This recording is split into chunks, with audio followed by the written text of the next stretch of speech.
of all, I want to thank Karen and David, and David performed some magic by creating this for me.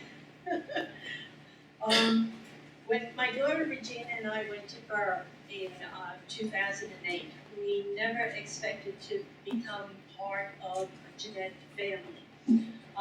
We didn't know that some of the people we'd be meeting would become our genetic cousins. And here Karen and Eric Dalton. And what was funny was at lunch one day, Eric said to us, he says, your family is on this side of the Baltic Mountains and my family's on this side. He says, I think we're related. We've yet to prove a connection, but we're working on it. I want to show you how close we could be. Up in Glenborough, Hayne, in County Limerick, is where Eric has traced his people to. Valley Landers that's highlighted is where my great-grandparents were married, but they lived down here in a little area called Owen and the other in County Cork. We have traced my people to this home, which is entitled One and the Other. Now, I know it looks a little bit different than it did in their day. The lady did mention Mrs. Seymour. She mentioned that she liked porches, so they did add porches. And then they added a little breezeway between what I think was probably a little barn for animals. But she very graciously invited us in, and we were able to take pictures. And it was really, really a great experience. Our cousins were able to take us there and say, this is the house they grew up in. At one point, in this house was my grandfather, 9 other siblings. There were a couple of children who had died, his parents, and his grandparents. So it was really a thrill to see them. This is Robert Dalton. Robert Dalton still lives in the area. The area he lives in is called Dalton. This is Robert's family. He has 8 children. Robert, Bobby, who is now a father himself, Anya, Sally, Kiera, Bill, Julie, Patrick, and Mary Kate. And their grandparents twice over. Robert was persuaded to do DNA testing, and that's how we became part of Genetic Family D.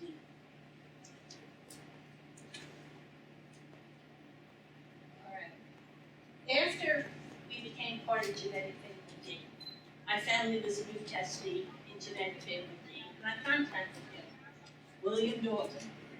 William is shown there this past June with his 1-year-old daughter, Christina. As it turned out, William only lived 25 miles away from me. So we were able to get together and compare some notes. This is his wife and another William Dalton. Little Bill is now 3 years old. What was very interesting, we met with Bill. He came up to the house when my daughter Regina came down from New York, visited us in Florida. And Bill has, this is Robert Dalton. Robert Dalton is the other Robert Dalton's father. My daughter Regina went to Ireland this summer, visited Robert. When he saw William Dalton's picture, he said, that is my father, back in 1952. And he went and he got the picture. And you can see there is somewhat of a similar shape of face and all, but the picture of the current Bill Dalton it really blew his mind when we said, that's my father. So this is Robert Dalton in Ireland in 1952. When Bill came to visit me, he brought pictures. He brought pictures of his great-grandfather, William Dalton. And this is William Dalton at age 58. He was working in Pennsylvania as a railroad locomotive engineer. That was 1906. This is William Dalton later on in life when he was 83 years of age. lived in Philadelphia, Pennsylvania, and he died there. And this is who my genetic cousin Bill relates to. Now, when Bill came to visit, he brought with him a very interesting document, an 1851 census from Ireland.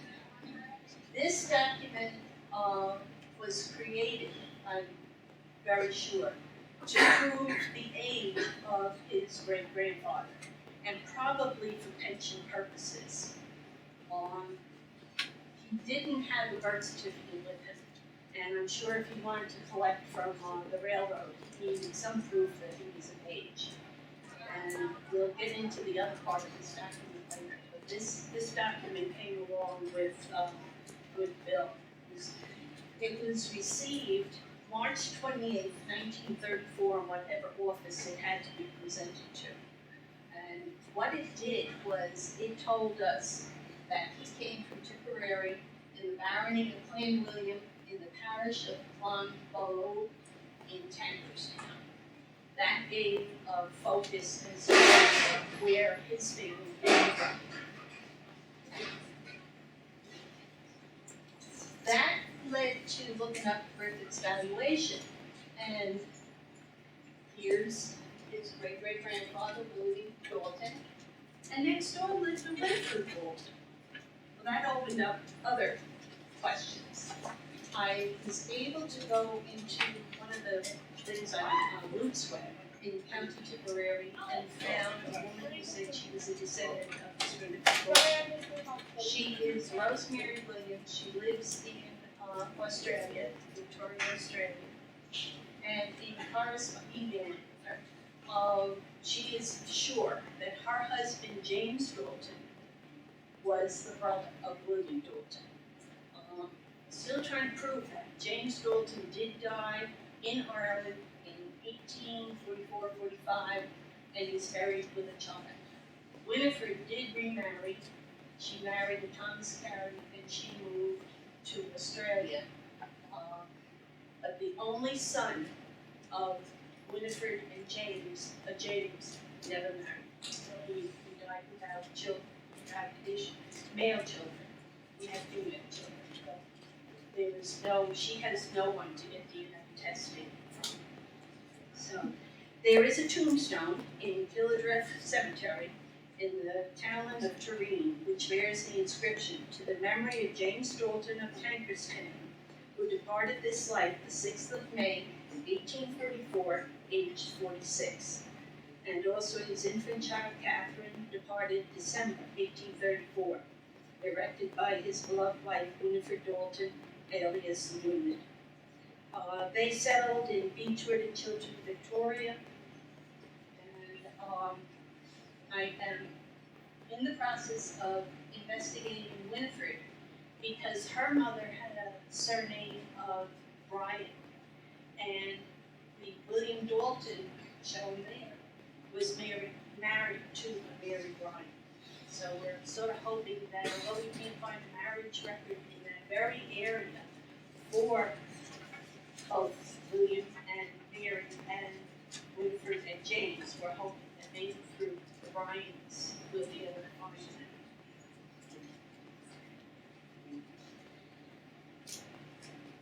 When all of the information came out about Group D, I started to email with Karen, and I wanted to know where everybody thought they came from. And Karen sent me a lot of information, and she also had created a chart. And what we decided to do was to map out and see just how close people were. One's up here in Dublin area, but maybe for business reasons or something. But everybody else seemed to be kind of close.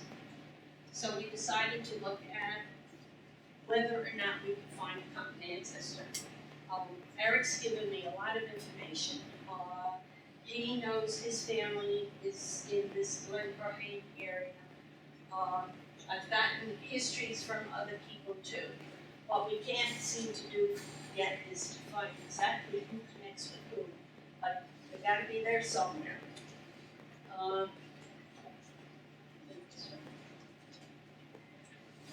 Karen had created a Excel chart, and what we did was to just sort it a little bit differently, and we came out with this block of people. Now, I've been sent information about the Daltons in Carrick-on-Sur.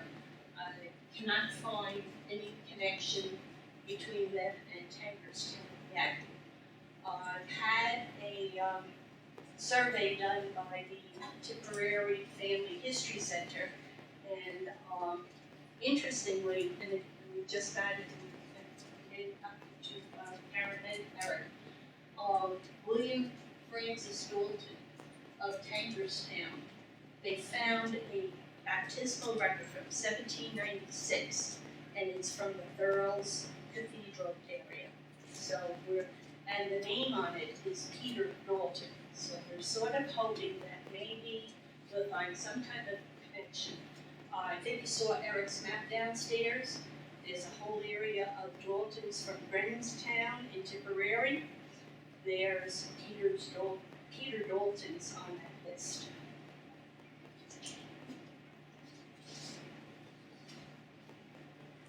This is a church index, an excerpt from when we went to Valley Landers. We went looking for O'Neill's, which was my Patrick Dalton's wife was Margaret O'Neill. And through the Dalton database, I was able to find this record. Patrick and Margaret O'Neill married the 29th of January, 1871. I had never been able to find that before, but I Googled the townland name, Born in Alien. It brought up the Dalton database, and through that database I have found quite a few records. They're listed there, and I've been able to go and get actual copies. What was interesting was this priest actually answered me by an email. And I think he did it because his name's O'Neill and he thought we might be related. But he took us into his home right before we went to Burke, and brought us right into the record room, sat us down at a table, went to the kitchen. He made us tea and brown bread and butter, and we were very surprised. I was really, really enthused with his treatment. It was lovely. But we have more Daltons listed here, and hopefully we may be able sometime to find some connections. This 1851 census. We were talking before, documentation.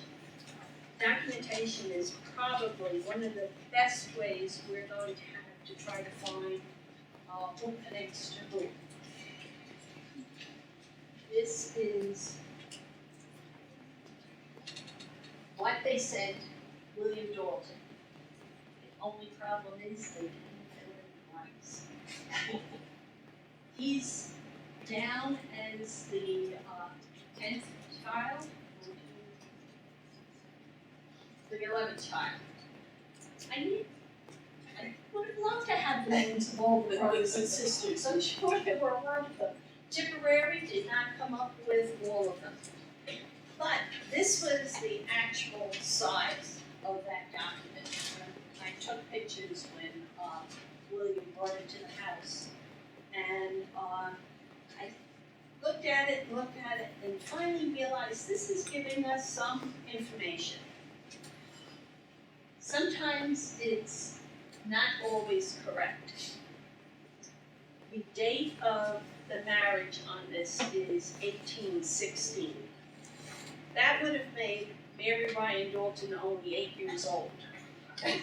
So we sort of know that that can't be correct. The Tipperary Family History Center had a marriage record for them for the 21st of January, 1829. And they gave her address as Clonoulty in the parish of Clonoulty, Rossmore. And we gather from this they've been married for 22 years. She being 21 and he 33 at marriage. They found 7 children, but not the William born in 1850. They go up to 1847. I know they remained on the land, but maybe William was either born in a different area, baptized in a different area.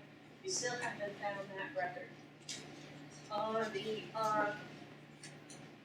census gave us his birth date as 1796, and that was the record temporarily matched, so we sort of know that that birth record is right. The parish was, as I said, was Thurles.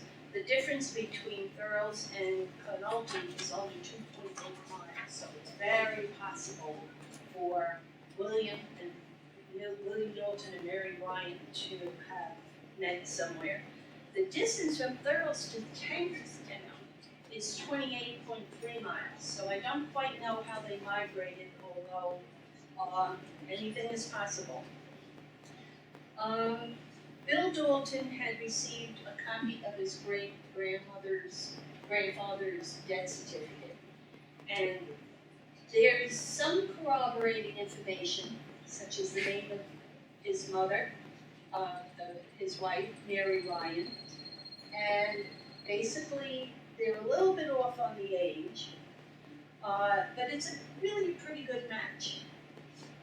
The birth date given was March 19th, 1850, and that's off by a couple of days. But that same thing happened with my grandfather.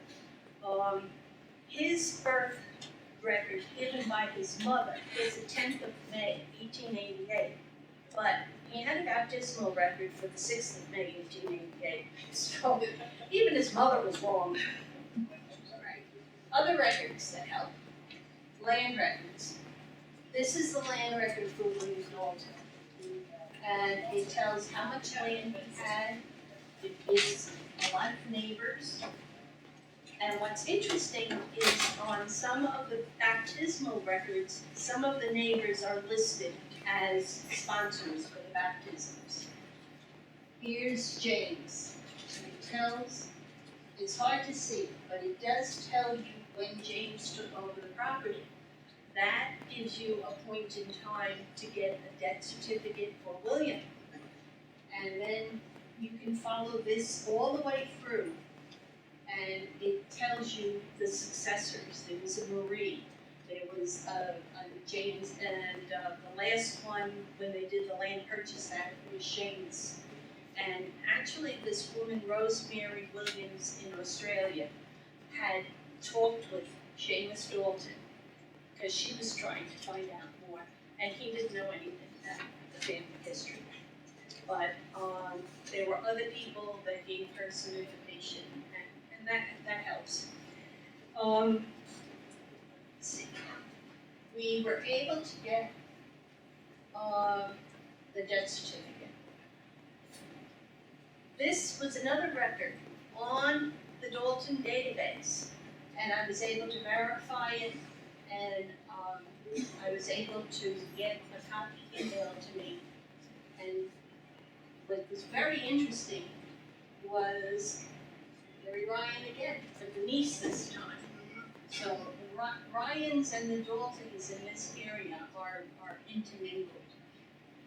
And there's also a Ryan that's connected with the Duntry League Daltons, who are also grouped with.